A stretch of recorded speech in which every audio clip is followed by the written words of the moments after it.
আসসালামু আলাইকুম, শুভেচ্ছা, স্বাগতম। প্রিয় দর্শক, খুবই দুঃখের এবং শোকের একটা সংবাদ।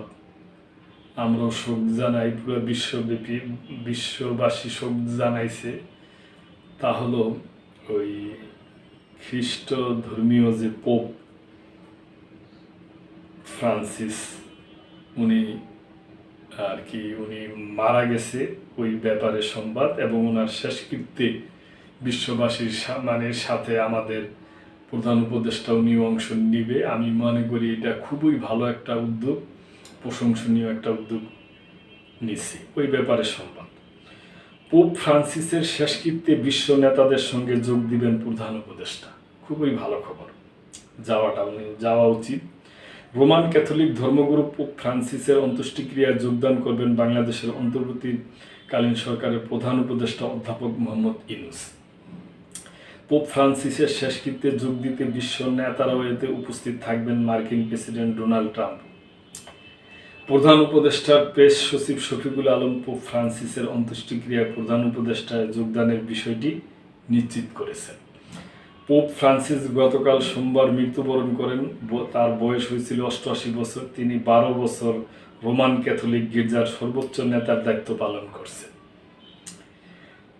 পোপ ফ্রান্সিসের শেষকৃত্যে যোগ দিতে প্রস্তুতি নিচ্ছেন বিশ্ব নেতারা। শনিবার পোপ ফ্রান্সিসের শেষকৃত্যে যোগ দিতে রোমে যাওয়ার বিষয়টি নিশ্চিত করেছে বিভিন্ন দেশের বিশ্ব নেতারা। পোপ ফ্রান্সিসের শেষকৃত্যে ভ্যাটিকানের সেন্ট পিটার্স বেসিলিকার সামনে স্কোয়ারে বিশাল জনসমাগম হবে বলে আশা করা হচ্ছে।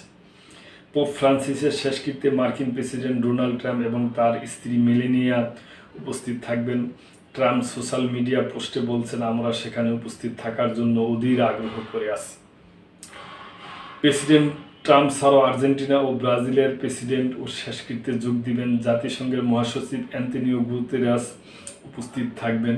এছাড়াও ইউরোপীয় ইউনিয়নের প্রধান উর্সুলা ফন ডের লাইন এবং আস্তেনিও কস্তা এতে উপস্থিত থাকবেন। এছাড়া যুক্তরাজ্য, Ireland, Spain, France, Germany, Portugal, Ukraine, Belgium, Poland, Hungary সহ বহু দেশের রাষ্ট্রপ্রধানরা পোপের শেষকৃত্যে উপস্থিত থাকবেন।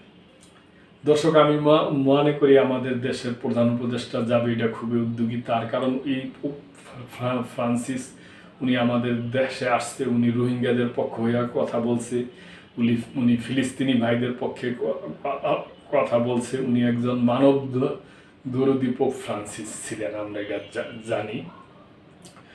সুতরাং এখন উনি নাই, উনি চলে গেছে। তো ওনার এই শেষকৃত্যে বিশ্ব নেতারা থাকা উচিত এবং তার পাশাপাশি আমাদের বাংলাদেশেরও একজন নেতা থাকবে প্রধান।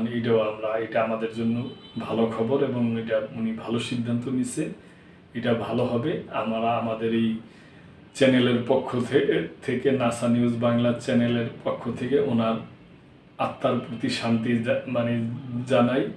মহান সৃষ্টিকর্তা ওনাকে শান্তিতে রাখুন। তো দর্শক, আজকে এই পর্যন্তই। ভালো থাকবেন। আল্লাহ হাফেজ।